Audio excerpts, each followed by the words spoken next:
filosofía y la teología en toda la historia universal, para intentar descubrir qué es lo más propio de hablar, una teología de la historia o una filosofía de la historia. Para quienes conocen estos dos términos, entendemos a priori que la teología de la historia abarca mucho más, ¿no? La teología abarca mucho más que la sola filosofía. Sin embargo, es interesante echarnos un clavado a toda la historia del pensamiento teológico y filosófico para entender en dónde se da el punto de quiebre y en la siguiente clase poder diagnosticar o darnos cuenta de los síntomas de la sociedad moderna a causa de este cambio de pensamiento inducido.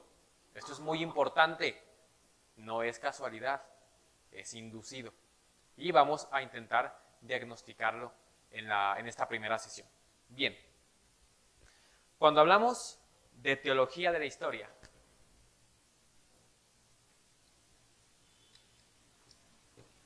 hablamos de que el sentido completo de la historia está dado a través de la visión de la teología, es decir, de la existencia de ¿quién?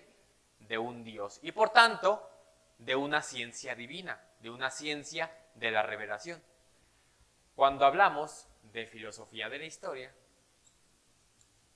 hablamos de una historia que intenta darse un sentido a sí misma sin Dios. Yo diría, cosa de ateos. No, no es cosa de ateos. Vamos a ver el porqué. Bien, decíamos en la clase pasada que en la filosofía griega y en la escolástica más perfectamente, todo el pensamiento era de índole metafísico, ¿no? Se tenía un pensamiento metafísico que implicaba la metafísica como la ciencia principal, la ciencia primordial. De ahí que desde el pensamiento griego con Aristóteles, que es el que condensa más perfectamente el pensamiento de la filosofía griega, esto implica una visión más allá de lo físico, más allá de lo material.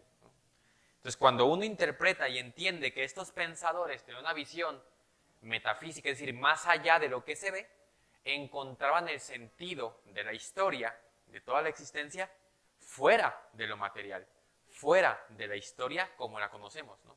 Y decimos que la historia solamente se construye por hombres.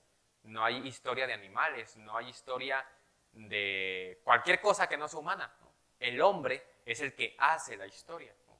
Si esta historia que es una sucesión de actos, ¿no?, registrados que van marcando el desarrollo del género humano, pero no lo que es el género humano.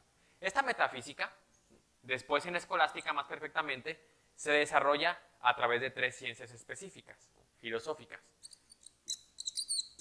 La epistemología, ¿se ve ahí atrás? ¿Sí?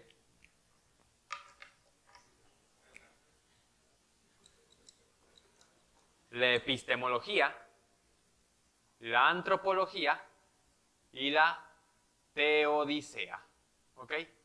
La epistemología es la teoría del conocimiento, ¿no? Esta ciencia filosófica que versa sobre si podemos conocer, qué conocemos, existe la verdad, cómo la comprobamos, cómo comprobamos el conocimiento. ¿Ok? La antropología, que es el estudio filosófico del hombre.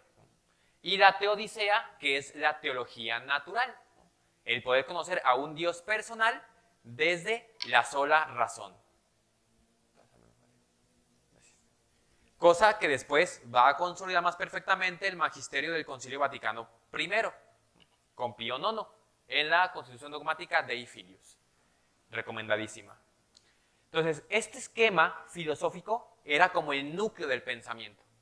Y en todas estas vamos a encontrar siempre un sentido histórico que trasciende la historia, que está antes de la historia y que está también después de la historia. Es decir, nos puso en este mundo concreto y nos espera cuando salimos, cuando termina este mundo concreto. Bien, cuando llegamos a la época moderna, inicialmente con Descartes, pero que decíamos que tenía sus raíces en algunos pensadores católicos, especialmente franciscanos, dos a saber, el Beato Duns Scoto y Guillermo de Ockham, y un jesuita de particular importancia que es Francisco Suárez, un jesuita tomista que era más jesuita que tomista. Entonces, estos pensadores van a ir desarrollando un poquito un pensamiento que niega cuestiones esenciales de Santo Tomás.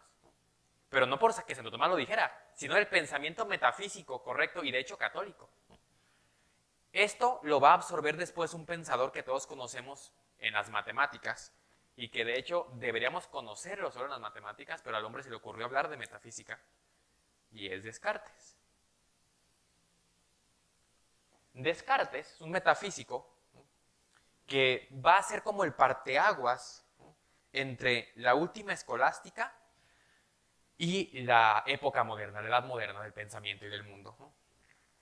Este pensador de escuela jesuita va a hacer un pensamiento racionalista, y el racionalismo va a comenzar a desprenderse de la realidad, no porque no la estudie, sino porque en la escolástica se tenía el pensamiento, y el pensamiento realista, filosófico y teológico, se tiene un principio importante, ¿no?, de lo que es la verdad a nivel lógico al menos, que es la adecuación de mi mente con la realidad. Es decir, que la verdad depende más de la realidad que de mi mente. Mi mente solamente la capta y se adecua. Para Descartes pasa eso, pero es más importante que yo lo razone al hecho de que exista independiente de mi razón.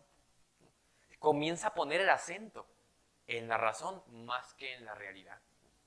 Después, rastreando ya esta línea de pensamiento, llegamos a otros tres pensadores de particular importancia, pero comenzaré primero por Kant.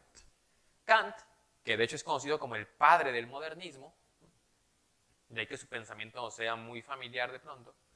Kant es un pensador alemán, si se le puede llamar pensador, que comienza una doctrina sensista, o que muchos van a llamar idealista. ¿Qué es esta doctrina?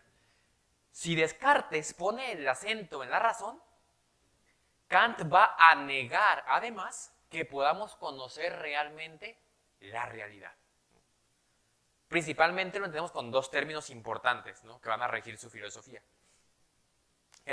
Los dos conceptos son fenómeno y noúmeno. El noúmeno es la cosa en sí. El fenómeno es lo que me aparece de la cosa. El pizarrón no sabemos si es blanco, pero decimos que es blanco porque nos aparece como blanco. Capaz y no es blanco, pero toda la naturaleza humana lo ve blanco, y por eso decimos que es blanco. Es decir, este hombre ya niega como tal importancia de la realidad y va a centrar la verdad en la idea que él tiene como naturaleza humana. No cae en el perspectivismo de Nietzsche, ¿no?, de cada quien puede tener su verdad. No. Él habla de una verdad como género humano, que para otra persona inteligente, es decir, los ángeles, o es decir, Dios, puede ser de otro color, pero toda la naturaleza humana lo ve blanco. Pero ¿por qué nos importa esto para hablar de una teología de la historia, o de una filosofía de la historia? Porque si aquí decíamos que una teología de la historia, es decir, un sentido religioso, teleológico, del porqué y del para qué de la historia, y lo encontramos en Dios, en la teología, si comenzamos a negar que podemos encontrar a Dios en la realidad, comenzamos a dejar de darle peso a la realidad, voy a situar a Dios solamente en mis ideas. De ahí que Kant sostenga que Dios existe solo como la más perfecta de tus ideas. Es la idea más perfecta que tú puedes generar con tus categorías. Pero Kant no va a afirmar que Dios esté en la realidad. Es un Dios sensista, un Dios parcialmente idealista. ¿Hasta aquí vamos claros? ¿Vamos recapitulando bien? Bien. Después de Kant van a aparecer dos pensadores también importantes para entender más específicamente la filosofía de la historia y la negación de la teología de la historia. Comenzamos, bueno, voy a volver a poner aquí a Kant, luego Cassirer y por último Hegel. Decíamos que era una bella coincidencia que los tres sean alemanes, ¿no? Kant, con este pensamiento sensista e idealista, al negar la posibilidad de conocer la realidad concreta, va a negar la posibilidad de que el hombre conozca el fin último de la historia, que conozca el sentido verdadero de su historia, no individual, sino como género humano, que va a tener su impacto evidentemente en el individualismo moderno. Pero aquí Kant habla de un sentido universal en cuanto al género humano. ¿Qué significa esto? Kant, en su tratado sobre los principios para la consolidación de una sociedad cosmopolita, un cierto tipo de filosofía política que comienza a desarrollar Kant, habla de la naturaleza. Ay, nos apretó un hombre. Habla de una naturaleza. Naturaleza, ¿no? Y él dice, como género humano, cuando lleguemos al final, cuando seamos el género perfecto, lo que se espera del género humano, la naturaleza nos va a revelar qué sigue. Pero a mí me pareció, cuando yo lo leí, me pareció curioso que utilizara naturaleza con mayúscula. Kant es el padre no solo del modernismo, sino de los balazos en el pie. ¿Por qué? Porque para que a mí como humano algo me diga para qué estoy hecho, necesita ser superior a mí. Y si yo soy inteligente, ese sujeto que me lo diga tiene que ser superior en inteligencia. ¿Se entiende? Él está afirmando en la naturaleza al Dios que está negando en la filosofía. A un ente, ¿no?, inteligente, creador, que nos va a decir para qué estamos hechos y qué sigue después de la perfección del género humano. Pero nunca van a encontrar que lo llame Dios. Humilde el hombre. Jamás lo va a mencionar como Dios, pero asume que hay una naturaleza perfecta que nos va a decir para qué estamos hechos, ¿no? Después llega Cassirer, ¿no?, que va a decir casi lo mismo, pero él particularmente, al igual que un filósofo español, Ortega y Gasset, va a sostener que es necesario cambiar de pensamiento.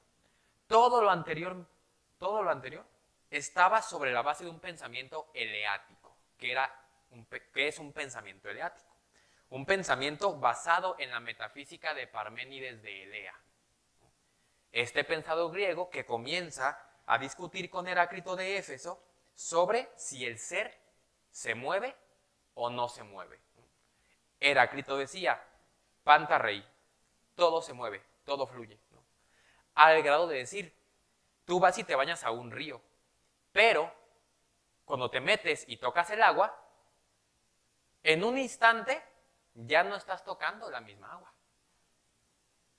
porque ya fluyó.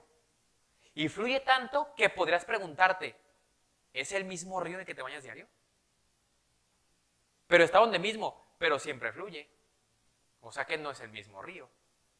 Si para él no había, el ser no era estático. Parménides, por otro lado, decía, el ser es completamente estático, el movimiento no existe. Se iba al otro polo, ¿no?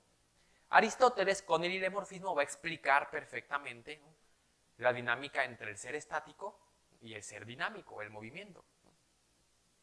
Ese es el pensamiento eleático, que perfectamente va a llevar a buen término Santo Tomás de Aquino. Los pensadores, ¿no?, que se originan en Heráclito de Éfeso hasta la actualidad, que son de hecho la mayoría en la modernidad, van a negar las esencias de las cosas, ¿no? Puede ser lo que tú quieras ser. ¿Por qué? Porque todo fluye. Hoy puede ser una cosa y si te levantas diferente, pues eres otra cosa, ¿no? No son doctrinas nuevas, son doctrinas masticadas de hace siglos, ¿no? Entonces, Cassirer va a proponer eso, ¿no?, que haya un cambio de pensamiento de lo eleático a lo heraclitio o heraclitiano, ¿no? Y va a interpretar esta filosofía de la historia diciendo que el hombre no tiene naturaleza, tiene historia. Y el hombre, la naturaleza del hombre, se va creando en el devenir de los hechos históricos. Es decir, va a negar que el hombre de hace 5 siglos sea el mismo hombre de hoy. Yo creo que aquí nadie podría negar que seríamos hombres muy distintos, ¿no? Por toda la cuestión cultural y demás. Pero de que tenemos la misma naturaleza, la tenemos. El hombre de hace 5 y 10 siglos a los hombres de hoy en día. Pues Cassirer lo niega. Hegel, por último, Hegel es un filósofo bastante atrevido que va a llegar a decir que con él termina la historia.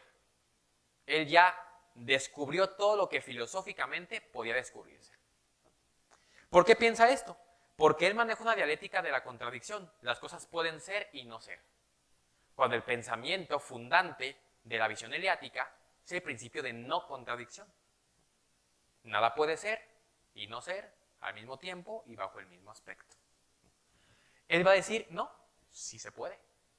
En el hecho de que tú seas hombre, tienes la potencialidad de ser mujer, porque no lo eres, entonces puedes serlo. Y entendemos entonces mucho del caos moderno, ¿no? Pero lo más importante en Hegel es que es un idealista puro. Para él todo es la idea. Y en Hegel, la idea, el pensamiento y el espíritu es lo mismo. Es lo mismo. Entonces, él habla de un desarrollo del espíritu, de una fenomenología del espíritu. Es decir, el hombre se va haciendo en cuanto que desarrolla su pensamiento. Ese pensamiento es su espíritu. Mientras más descubra el espíritu, más se asemeja a Dios. El espíritu perfecto es, de hecho, Dios. La idea perfecta es Dios. Tu pensamiento más perfecto es Dios.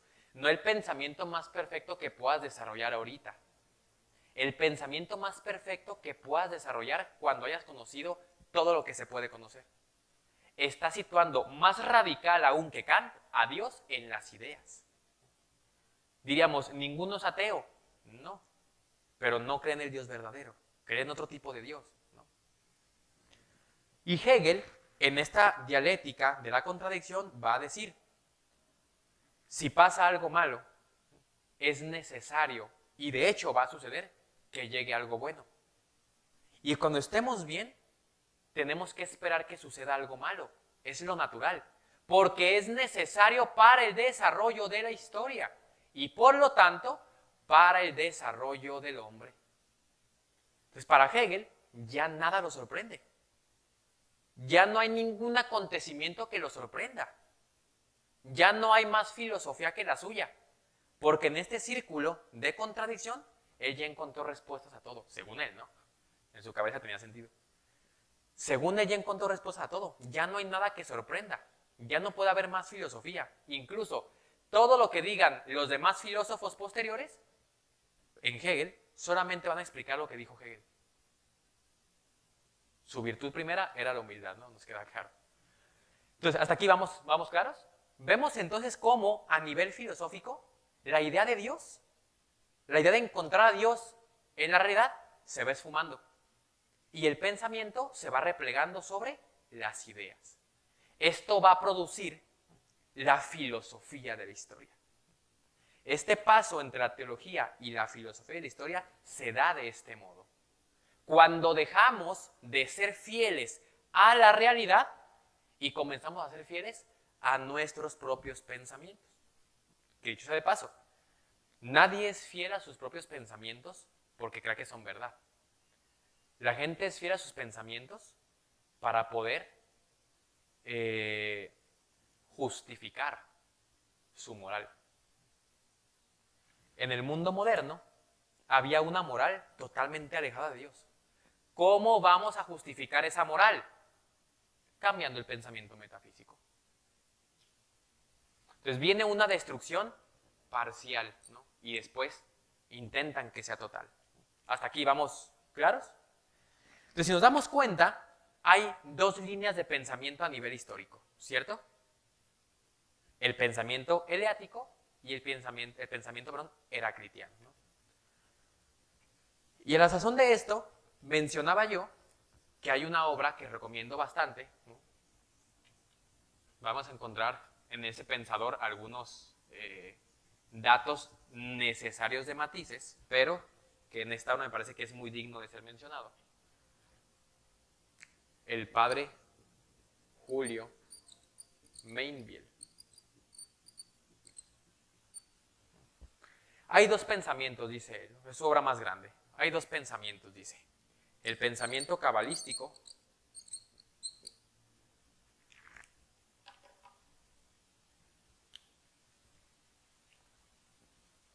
a ver, ¿puedes tapar?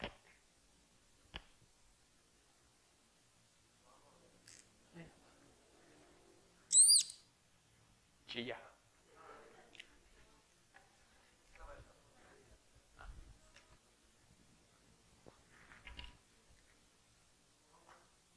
El pensamiento cabalístico y el pensamiento cristiano.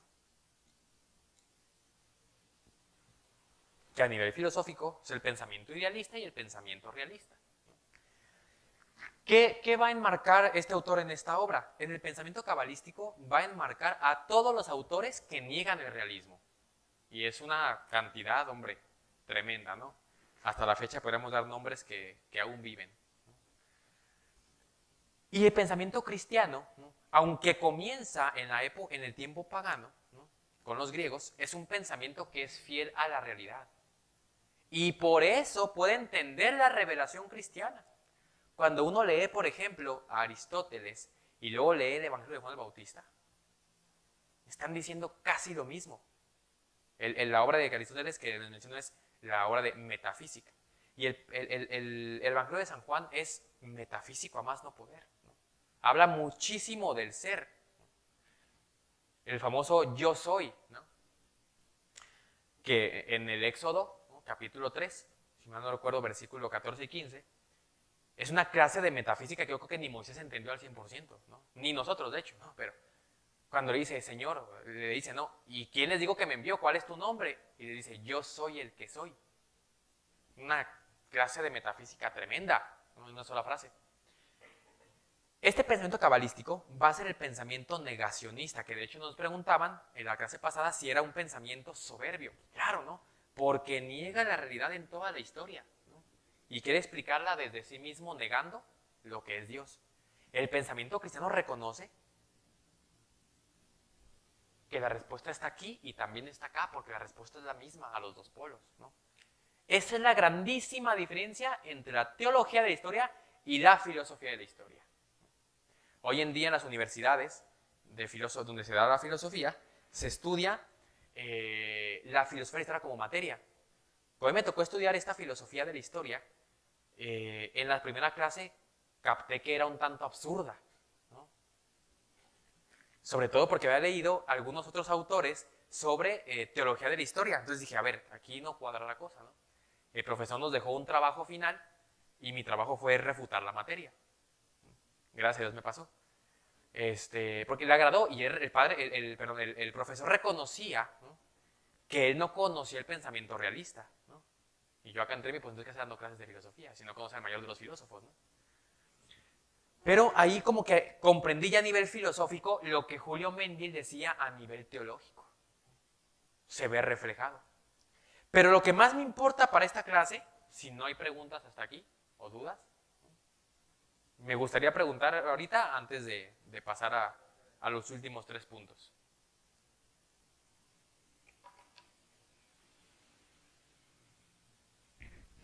¿Me puedes repetir la parte de lo acabas de decir de San Juan, bueno, la frase de San Juan Evangelista o San Juan Bautista? Pero en cuanto al Evangelio, decía que el Evangelio de San Juan es metafísico, tiene una base metafísica profunda, que si uno compara con la lectura de Aristóteles en los libros de metafísica, es muy similar, dicen casi lo mismo.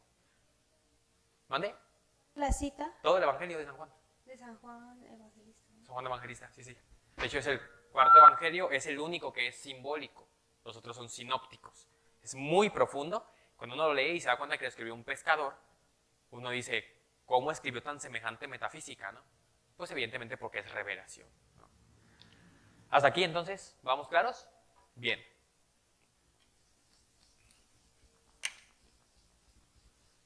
Pues no borra mucho, pero voy a utilizar la parte de arriba. Tres soluciones, ¿no?, que en la lectura, en el estudio de esta teología y filosofía de la historia, me parece que son importantes para poder volver a la teología de la historia, que no es otra cosa que volver al pensamiento realista. Pensamiento realista que a nivel filosófico gobernó más de 10 siglos y que conocemos como cristiandad, de la cual ya han recibido una plática que me pareció fenomenal del maestro Anuar. Bien, primera recomendación. Sí.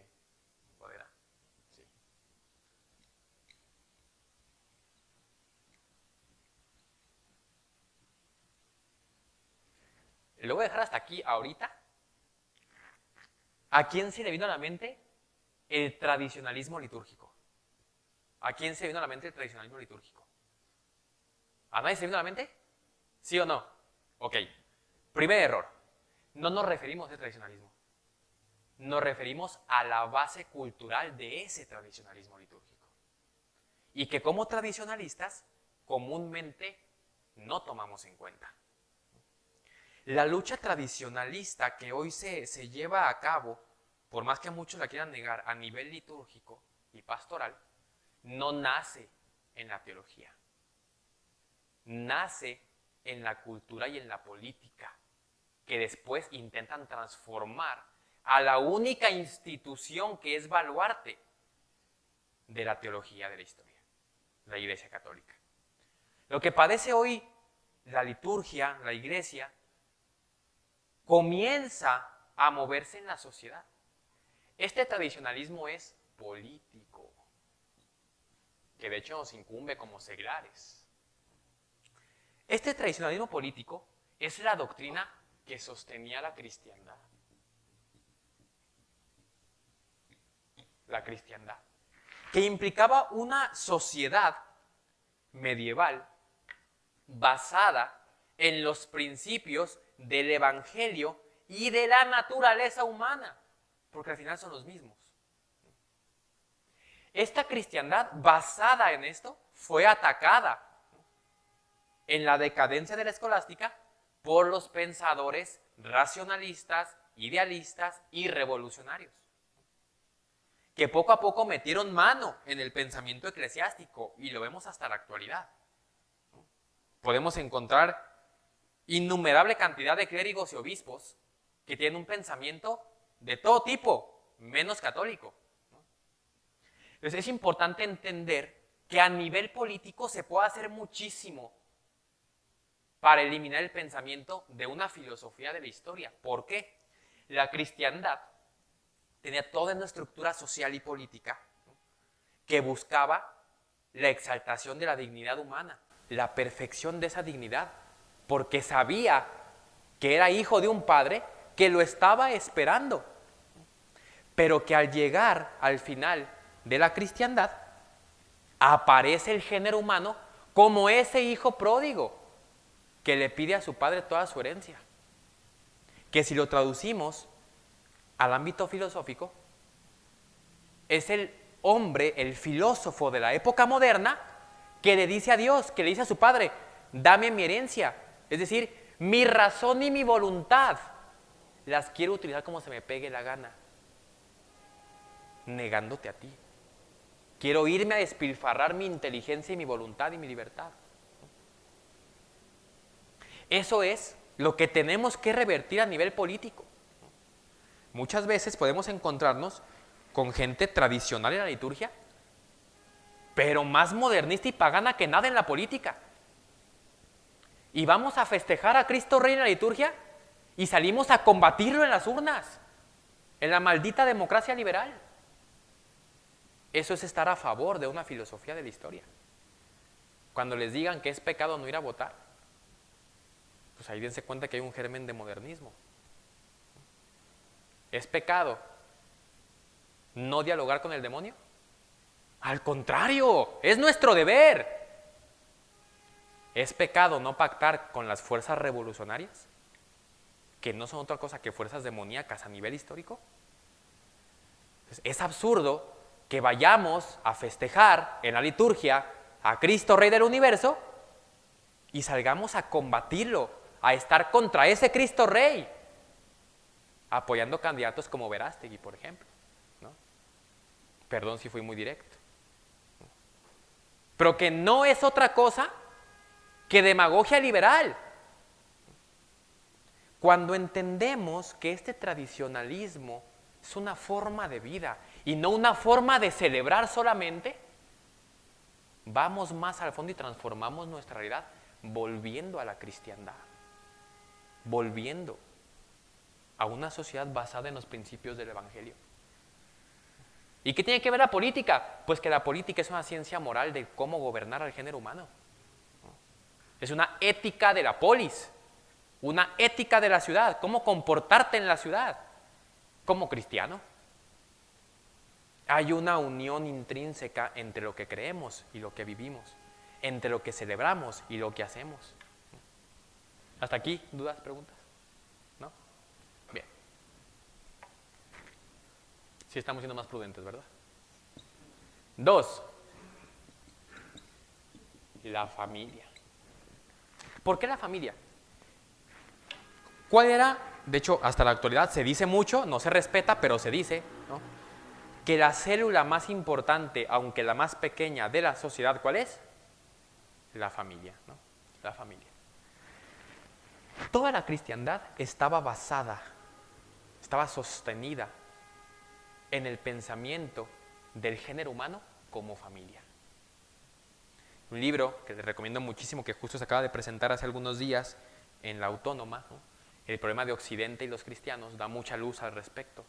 Es un libro de historia, política y teología buenísimo, buenísimo. Menciona esto, ¿no? La cristiandad era un conjunto de reinos, ¿no? El famoso Sacro Imperio Romano Germánico, ¿no?, ya posterior al Imperio Romano que cae en Roma, ¿no?, y durante el tiempo del Imperio Bizantino, ¿no?, era un imperio que reunía varios reinos, todos ellos cristianos, que peleaban como en una familia. Es decir, diario. Pero no se traicionaban, no rompían el techo, dice el autor, ¿no?, a modo de figurativo, ni tampoco le abrían la puerta al enemigo. Se sabían familia, aunque tuvieran sus divergencias a nivel político, ¿no? Pero no salían de ahí, de ese esquema. ¿Por qué? Porque lo que los unía eran los principios de la naturaleza humana. Y esta familia como tal se tenía bien claro, ¿no?, hombre, mujer e hijos. Aquí voy a tocar un tema importante. ¿Cuántos hijos? Los que Dios quiera. Cuando uno le pone cantidad a la familia, está haciendo todo menos pensando como Dios piensa. ¿Y qué impacto tiene esto para nuestra teología de la historia? ¿No? John Senior, un autor muy importante, de los pocos tomistas que me gusta leer y que sean de la cultura anglosajona, menciona que cuando nosotros como cristianos pensamos en que el mundo es caótico y por eso hay que tener pocos hijos, estamos obedeciendo al pensamiento revolucionario, porque es lo que quieren que pensemos. En cambio, cuando tenemos muchos hijos, o los que Dios quiera, se multiplica el intelecto y la voluntad cristiana. Y eso es lo que es capaz de transformar al mundo y devolverle, dice él, la visión cristiana de todo. Es decir, una teología de la historia, ¿no?, con diferentes palabras, pero el pensamiento es el mismo, ¿no? Hoy en día, ¿no?, una familia cristiana que le pone medida a la providencia, que le pone medida a la procreación, ¿no?, que tiene 1000 peros. Sí, Dios es providente, pero es que está muy difícil la situación. Bueno, pues claro que está difícil. Con hijos o sin hijos, no se preocupe, ¿no? Me preocupa porque no hay dinero. No te preocupes, de todos modos no va a haber. ¿No? Es la realidad, no va a haber de todos modos, aunque te preocupes. Entonces, ¿qué es lo que, por qué estoy citando el tema de la familia? Ayer vimos el tema a nivel político. Ahora, a nivel de un seno más pequeño, ¿no?, las familias cristianas son una inversión en la iglesia a futuro para transformar el mundo.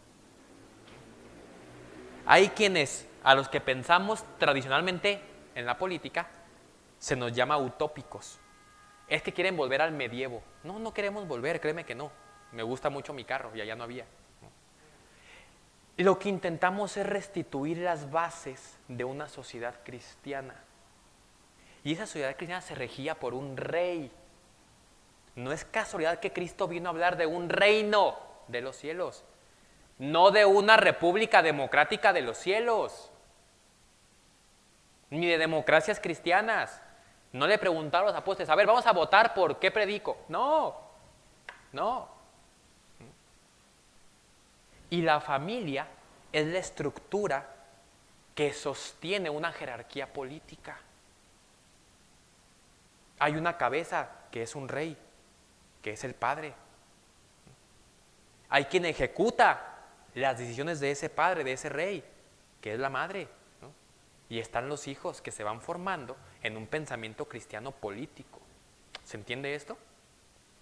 Hoy en día, una familia que le da más valor a la opinión del hijo que a la de los padres, pues es una democracia familiar.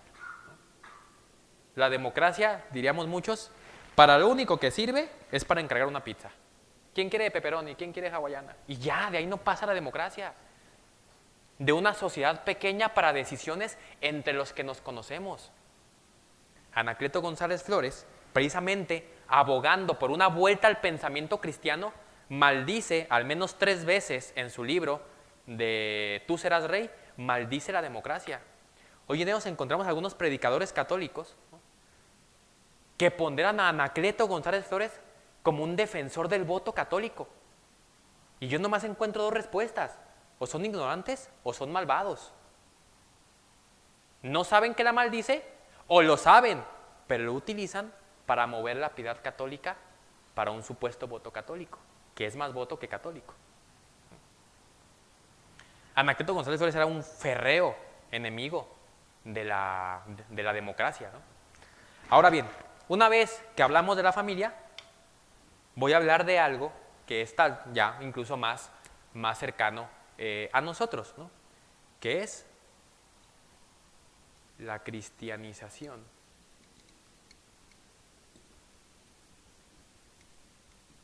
de la ciencia.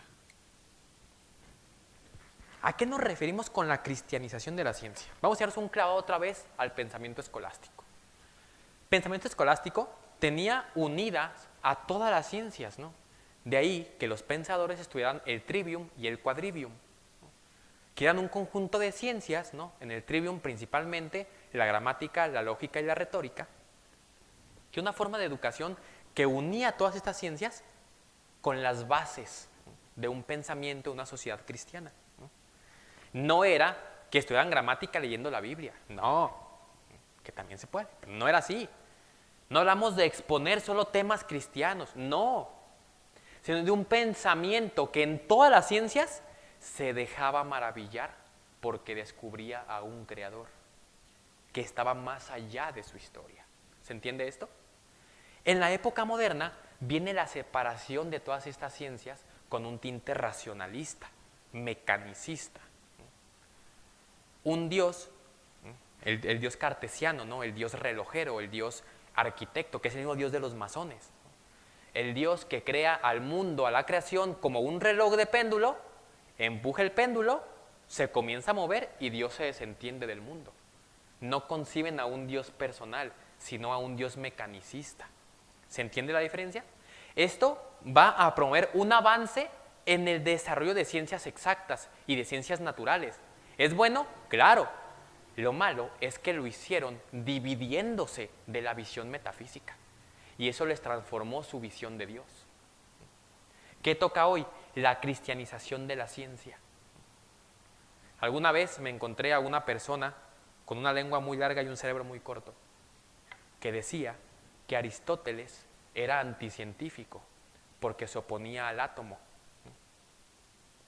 Bueno, esta persona, yo creo que leía muchas novelas de fantasía o algo. Aristóteles se oponía al átomo en tanto que su visión del átomo en aquel entonces de los griegos no era la visión atómica que después desarrolló, por ejemplo, Bohr, Schrödinger, ¿no? No es la misma visión.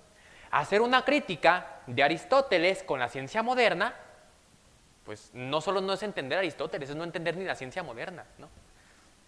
¿A qué voy con esto? Aristóteles es la base de un pensamiento realista que después va a bautizar en la escolástica Santo Tomás de Aquino, con una visión teológica de la historia. Que alguien me esté negando a Aristóteles en la física y en la metafísica, pues está negando incluso las bases del pensamiento escolástico tomista, que no es otra cosa que la base de gran parte del magisterio de la Iglesia, ¿no? Entonces, aún como cristianos, nos tragamos la idea, ¿no?, de que las ciencias a nivel psicológico puede decir algo distinto de la filosofía, y luego la química algo distinto, y luego la física otra cosa distinta, y todas son verdad aunque sean contrarias. Hay muchos cristianos que aún pensamos eso, y es un error gravísimo. Una verdad que contradice a otra no puede ser verdad. O una no es verdad, o ninguna es verdad, pero dos cosas contrarias entre sí no pueden ser verdad. Es una aplicación muy práctica, de nuestros principios evangélicos en la ciencia.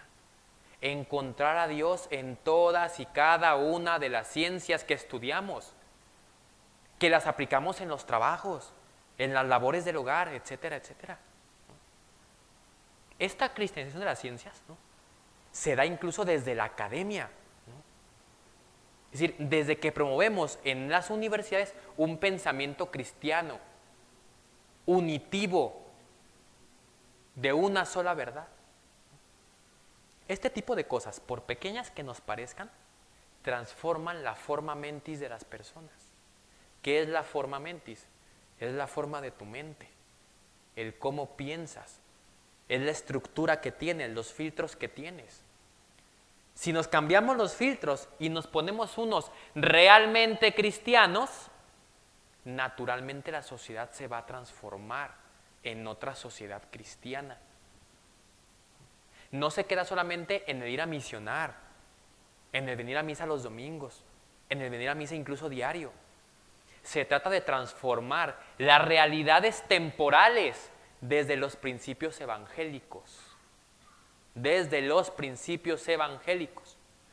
Ahora me parece que nos es más fácil entender por qué decía a la mitad de la clase, ¿no?, que el tradicionalismo litúrgico, la crisis que vive actualmente la Iglesia, la crisis que vive el mundo, no comienza en la teología, comienza en la filosofía.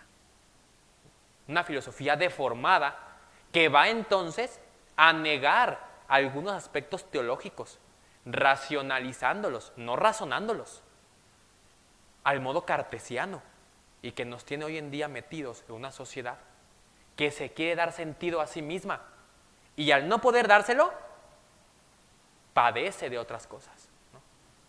Entre ellos, un síntoma que me parece muy importante destacar, ¿no?, el nihilismo, ¿no?, que traducido a nivel cultural no es otra cosa que suicidio, que depresión, que ansiedad.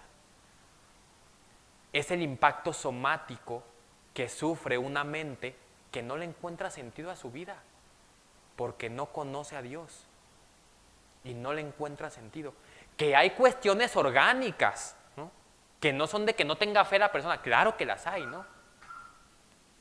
Pero incluso la dimensión orgánica puede verse afectada por la falta de sentido de la vida, que nos da para otras 3 o 4 clases, ¿no?, para entender la relación somática y espiritual que tiene el hombre como unidad sustancial de cuerpo y alma, ¿no?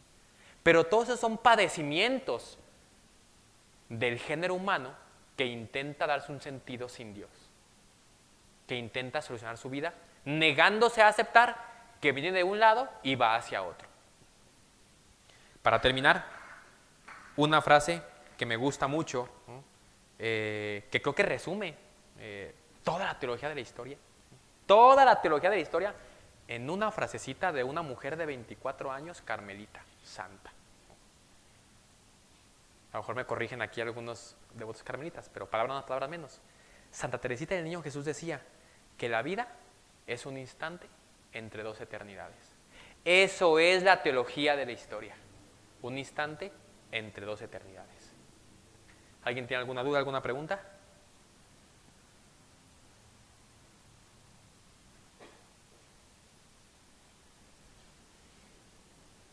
Adolfo.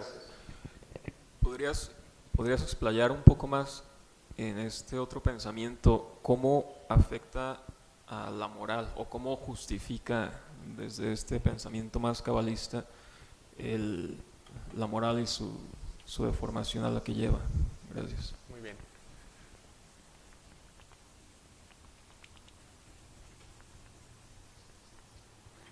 Bien, el hombre, por su constitución, tiene primero, con sus principales potencias, el intelecto, luego la voluntad, ¿no? Y en consecuencia actúa con libertad. El intelecto tiene como objeto la verdad, ¿no? Conocer la verdad, conocer las cosas. Con base en lo que conocemos, naturalmente actuamos.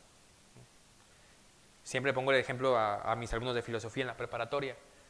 Cuando tú vas a comprar ropa, ¿no? Vas con una idea de lo que quieres, ¿no? Y cuando encuentras eso que quieres, tu intelecto lo reconoce, ¿qué pasa después? Lo apeteces, lo quieres, porque cumple el fin que necesitas, ¿no? Llevabas ya en el intelecto una idea de lo que querías. Encuentras esa verdad de lo que quieres y entonces la eliges, ¿no? Y ya, pues esto es comprarlo nada más, ¿no? Es decir, tus actos se rigen por tu forma de pensar. ¿Hasta aquí vamos claros? Sin embargo, en la praxis tiene más peso los actos que los pensamientos, ¿no? Bendita concupiscencia, ¿verdad? ¿No? Ahí nos tienen situados. Comúnmente tenemos un pensamiento equivocado. ¿Cómo vamos a actuar? Equivocados, ¿no? Porque este sigue a este, no al revés. Sin embargo, por la misma concupiscencia, podemos actuar mal y saber que está mal porque nuestro pensamiento es correcto. Sí podemos. Yo sé que esto está mal, pero quiero y lo hago. Progresivamente, ¿qué va a pasar? Voy a comenzar a cambiar mis pensamientos para justificar mis actos. Y en mí tengo congruencia. Yo soy congruente. Mira, lo que pienso lo hago, sí, nomás que está mal, ¿no? Un ejemplo de eso es Enrique VIII, ¿no? Este cismático que se separa de la iglesia romana, ¿no? Y forma la iglesia anglicana, ¿no? Que hoy conocemos como iglesia anglicana, ¿no? Enrique VIII llegó a ser mencionado como defensor de la fe, ¿no? Incluso contra Lutero, o sea, puso a Lutero, ¿no? Pero cuando la fe le cuestionó sus vicios morales y carnales, el hombre era un hombre coherente, que intentaba ser coherente por todos lados. Pero su moral dejó de cuadrar con su pensamiento. ¿Qué hizo para ser coherente? Cambiar su pensamiento. Y él seguía siendo coherente. No me gusta el juego, quiero ganar con trampa, pero para que no sea trampa, cambio las reglas del juego. Y ya no es trampa, ¿no? ¿Se fijan la relación que hay? Entonces, siempre el pensamiento a nivel intelectual va a impactar nuestra moral, nuestra ética. De ahí que a un filósofo, cuando lo estén estudiando, o cualquier pensador que quieran estudiar y quieran ver si es verdad lo que dice, primero revisen su epistemología. Porque aquí va a describir cómo dice él que conoce. Y en base a cómo conoce, va a ser cómo actúe. Si este filtro no lo pasa, los demás ya ni lo lean. Ahórrense tiempo. ¿Respondo, Adolfo? Sí. Wendy.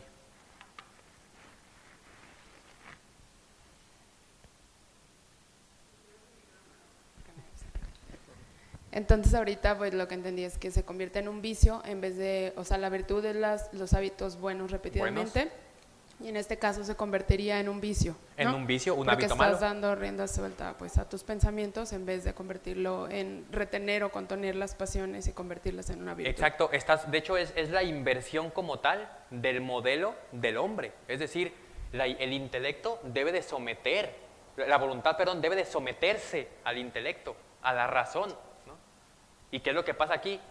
Sometemos el intelecto a la voluntad. Y pensamos como queremos con tal de justificar los actos. Y esos son vicios incluso intelectuales. Y aplica la frase de que si no vives como piensas, acabarás pensando como vives. Pensando ¿no? como vives. Y una Así cosa, vi hace poco uno que decía, la razón afianza la fe y la ciencia confirma las enseñanzas. Se me hace como muy ad hoc, no sé si... Muy ad hoc porque hay un círculo virtuoso en el conocimiento. Cuando una cosa es verdad en la ciencia, se reafirma más perfectamente en la fe. Y cuando una verdad de fe es súper elevada, pero alcanzamos a entender algo, lo comparamos con la ciencia, es absolutamente certero. Y por último, nada más, entonces Parménides decía que todo era estático y Heráclito decía que todo que todo cambia. se movía, ¿Correcto? todo cambia, Gracias. todo fluye. Sí.